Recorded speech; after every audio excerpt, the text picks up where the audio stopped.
Have you ever wondered how will we maintain our increasing production of energy in 50 years or 100 years from now? You probably have thought about that, or more commonly, about what our world will be like. But first, take a look at this graph of the electricity generation in France. This is not intended to bore you, since if you pay attention to the numbers, you see that in Paris, the use of renewable energy has decreased, while other resources have been taken over. But why is that? Well, as you may know, energy coming from fossil fuels is more efficient, less expensive, and easier to store and transport. So why shouldn't we go with the effortless option? I can simply give you 1,000 of reasons why not go with this option. For example, because it pollutes the atmosphere by raising the CO2 levels in the air, such as in 2017, when it reached a historic high of 33.1 gigatons of CO2 emission. But I'm not going to do that, since it might not be sufficient for you or someone else to put the environment over their own needs or your own needs and life facilities. And with that, as stated by John Moore, the CEO of Bloomberg New Energy Finance, clean energy is at a crossroad in 2020. And why is that? It's because we are extremely dependent on fossil fuels nowadays.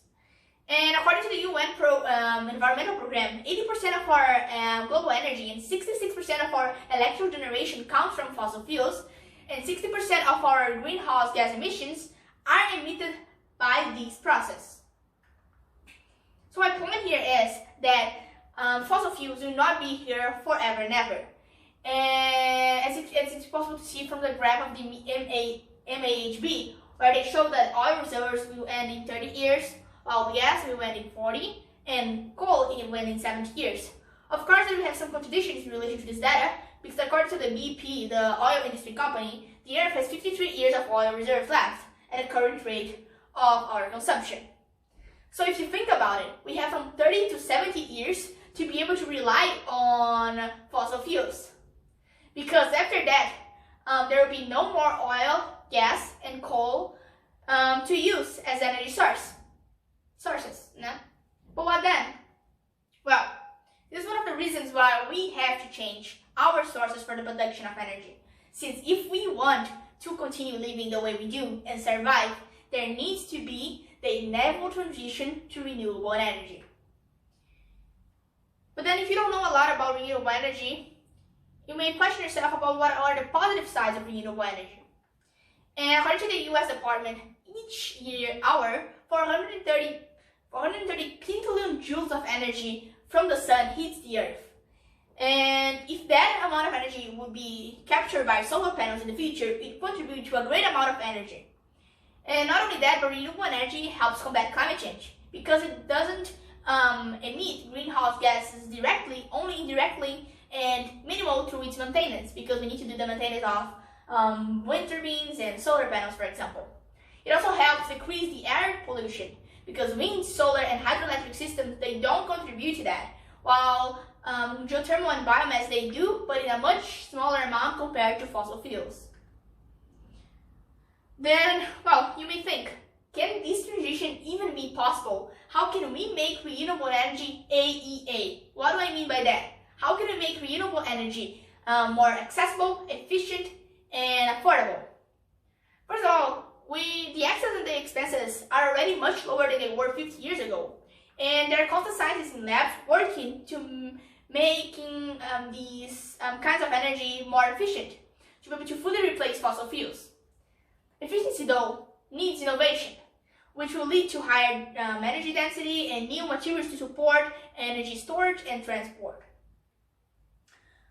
But then if you are a pessimist or a realist, like myself, you may raise an inquisition to look at the downsides of renewable energy.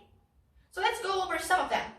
As I mentioned before, it generates power only at a small scale in relation to the aspect of efficiency, and the power can be discontinuous, such as solar and wind, because we may have a month where there's not a lot of sunshine or not a lot of wind, and that will affect the energy production. And one of the most shocking ones is that it can disrupt wildlife and migration pattern. Just as fossil fuels contribute to climate change, affecting living beings and pollution as well. So, as you can see, renewable energy is not as sustainable or unharmful as you may think. Because if I get some real-life examples, you may be able to see how there are some effects on the environment. Such as another day when I was reading the Journal of Applied Ecology in the British Ecological Society, where they stated that wind turbines, they represent a risk to birds' mortality, but still the numbers are very low. So even though they said that the numbers of the bird deaths are very low, it's still a shock to see how wind energy in some way is affecting the environment. Another situation was in the Ivanpah solar farm in California, where they had to clear the area of desert tortoises to be able to place these solar panels. So as you can see, renewable energy is not as sustainable as how the main media or most perspectives show to us, even though it's not into the same extent of effects as fossil fuels have. But then, which is the best option? Fossil fuels, renewable energy, neither or both of them?